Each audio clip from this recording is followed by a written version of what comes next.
In this video, I'm talking about tax and specifically bracket creep and inflation. With that said, my name is Chris Tobin. I'm a financial advisor and also a member of the Tax Practitioners Board as a tax financial advisor. Now, tax rates don't change with inflation, which leads to bracket creep. Bracket creep is where your salary and the cost of living goes up in line with inflation, but the tax rates stay the same. Let's look at the average annual salary for an Australian, which according to the Australian Bureau of Statistics is $81,530.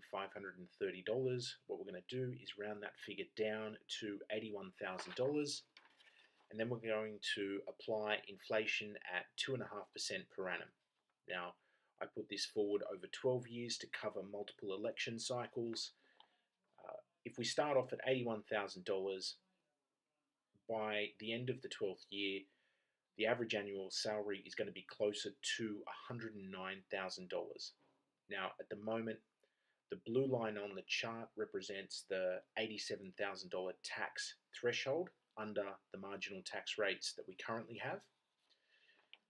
Here's the same chart, but I've put in the new threshold under the May budget and the changes that were announced. Now, a lot of the changes aim to address things like bracket creep for the average person.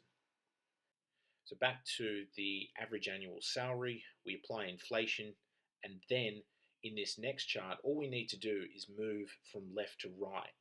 As the average salary goes up, you can see the current marginal tax rates under the average tax rate there in orange, and then you can see the proposed average tax rates being the marginal tax rates at the moment in the blue. I think there are two important takeaways. The first one, in the future, there are going to be more people on an average annual salary over $100,000 and under $200,000. And with that said, people on higher incomes are still going to pay tax at those higher rates. And because of the averages, they're still going to contribute a large amount of money to the tax base.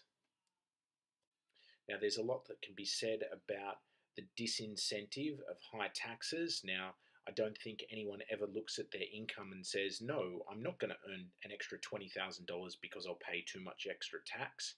But people often do struggle with maybe the second job and then making the decision of like, well, after tax, it's really not that worthwhile for the amount of time, energy, and effort I put in. But I think that's a different conversation. This video is part of a short series on tax, and you can always catch my latest videos on social media, being Facebook and YouTube. You can always get in contact with me directly. My name's Chris Tobin. I'm a financial advisor. Thank you very much for watching, and please stay tuned for more videos.